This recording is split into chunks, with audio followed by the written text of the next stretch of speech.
पिछले 15 वर्षों में पैदा हुआ, उतने पिछले 5 वर्षों में पैदा हुआ है।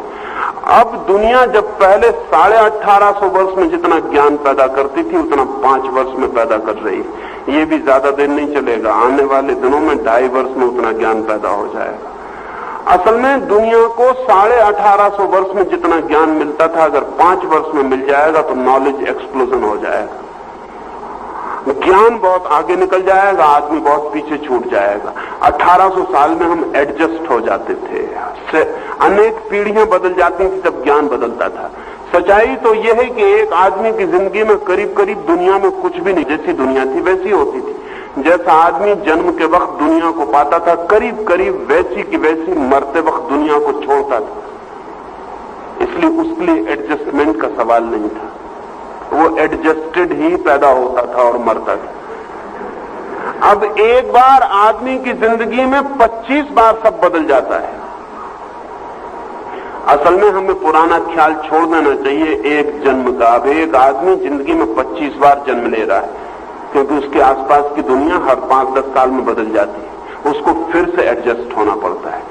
इसलिए जो कौमें नए एडजस्टमेंट नहीं खोज सकती हैं, वे कौमें बहुत मुसीबत में पड़ जाती हैं। भारत के अधिकतम सवाल, भारत की अधिकतम समस्याएं, भारत की पुरानी आदत की समस्याएं।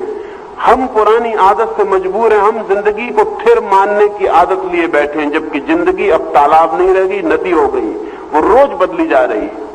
तालाब को अपने तट का परिचय होता है, सदा एक ही तट होता है, वो उसे जानता है भली भांति। वही दरख्त होते हैं, वही पक्षी होते हैं, वही लोग स्नान करने आते हैं। नदी रोज तट बदल लेती है, रोज वृक्ष बदल जाते हैं, रोज पक्षी बदल जाते हैं, रोज स्नान करने वाले बदल जाते हैं। नदी को रोज नई दुनिया के साथ राजी होना पड़ता है।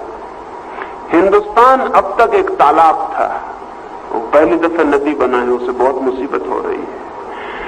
और जब जिंदगी में एक बार नहीं 25 बार सारा ज्ञान बदल जाता हो तो हम बहुत मुश्किल में पड़ जाते हैं। वो मुश्किल कई तरह की है। पहली मुश्किल तो ये है कि पुरानी दुनिया में पिता हमेशा बेटे से ज्यादा जानता था, नई दुनिया में जरूरी नहीं रह गया।